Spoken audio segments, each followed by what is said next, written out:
Hi all. We welcome you to our XOAP product update session today with Sinisha. Hi Sinisha. Hi Mario. Nice to see you over here. Today Thank you, you too. go through the front end, show you guys what's new in the cosmos of XOAP, product updates, news, features, and the roadmap. Sinisha will guide us through. And first of all, just ring the bell on YouTube, watch our how-to videos, our tutorials we are announcing every week in small steps. But for now, let's start with some general topics, Sinisha. Yeah, that was a good start into the topic. So if you log into XOAP.io, your dashboard, you will first of all see me. So currently, here's a how-to video to get you started as good as possible into the XOAP universe. And we also added some links to our documentation here to give you as much help as possible without actually talking to each other. The other thing that we added here is the possibility to book a direct meeting. So if you need help and you can't find the answer in the docs, feel free to create an appointment with us. We are happy to help.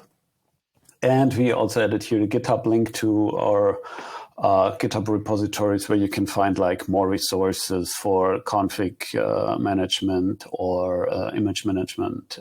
So here you can find a lot of things that we are also constantly updating, like new modules for PowerShell DSC and so on. Very nice. And give us a star over there. Yes, that would be nice. All right. If we talk about other general topics, one thing, a bigger change is in the past we had like more than one API endpoint to communicate with our backend. We consolidated that completely, and now if you like have specific firewall requirements where you need to open up communication ports to our backend, it's now only one endpoint that you need to configure. Very nice. Very nice. Let's go over to one module to image management. Mm-hmm. What's new over there? I know that you changed some overview settings in the runs, but maybe you can show us more about. That's correct. So we changed the way how the image runs are shown. So there's a new button here in the right upper corner. And if you like start an image management run now, actually, you see here the number changed here because like we have currently two running builds here. And what you will see here is a lot more detailed log file than before. So you like now have the possibility to just close this and let it run and also get notification if the run status changed, for example. So a little bit more feedback about what is actually going on. Very cool. And that's also the point where I can see how long the run is going. Pretty cool. The log file actually where you see how much minutes the run took. Okay, cool. You also consolidate the provisioners. Could you show it, how to select the provisioners, maybe how to group it? Sure. So in the past, we had like a lot of different pages where you had to go through to show the different specific provisioners we have. Now we consolidated that into one single view. So you can, if you want to add a new provisioner, you just go through the list here, and if you created like your library that you're using for creating your images, you now have the possibility to filter for the type and also search for everything in one place without having it like fractured into different locations. And the same thing you see is also being done here. So the builder configurations were also spread in multiple pages, and we now also have consolidated all the different builder configurations here. Cool, very nice. What's coming next in the image management? A huge change. So as you can see here in operating systems, so depending on the provider you use, you have like a fixed list of operating systems you can choose from. And we are now providing in the future in the next sprints, we will implement that complete access to all the marketplace images, all the different instance sizes that are available per region, and that for the private images you already may have built, as well as the marketplace images, and for Azure and AWS. This will be coming shortly. Cool, very cool.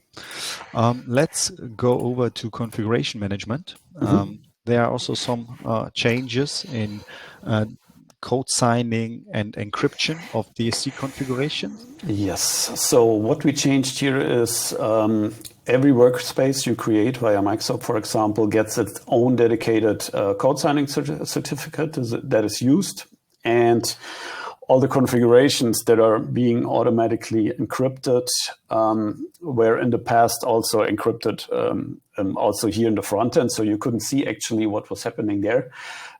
Now we have the possibility to also look directly into those configurations, see what's actually configured there without the need to download the file encrypted with decrypted with the certificate and PowerShell script that we provided. And you can also directly download the PS1 file in the raw thing, like you maybe updated it or as you created it, for example, with the configuration wizard. So a huge usability step here forward. Yeah, pretty cool. That makes it easier also for engineers to read code from maybe some devs created PowerShell modules, configurations, and so on, so they can combine the configurations in the user interface without writing a single line of code, of course. Yes. Cool. What's coming next in configuration management?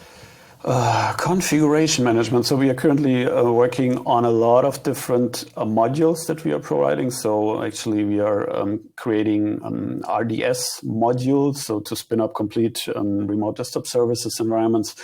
We are also working on FSLogix module and a device trust module that will be available then on GitHub, as well as here in our templates accounts. And those are the things that we're currently working on as well. For example, if you currently look at the configuration management groups, you see which configuration is assigned, but you cannot see currently in this data table which version of the configuration is assigned. And that is something that we will deliver here as well. So to see actually which version is assigned to a group to better control the assignment of those different configuration versions. Optimizing the user experience. Pretty cool.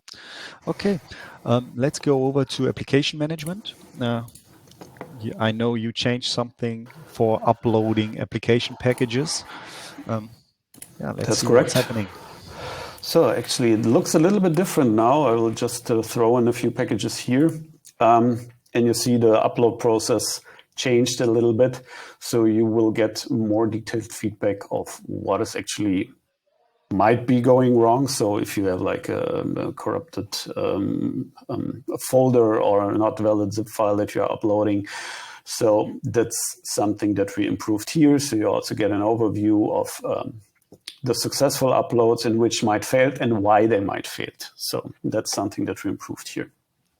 Okay, that means also that the packages are verified and available in the repository and can be used then for other purposes. Okay. Yep.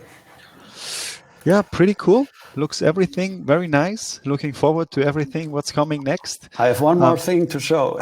Yeah, we forgot about it in the general overview. So it doesn't matter where you go into the front end, which area you are actually opening up. Every configuration item that has like a list that you can search through now has also search field here integrated to give you the possibility to search a little bit faster through the available configuration items, applications, or whatever you might have.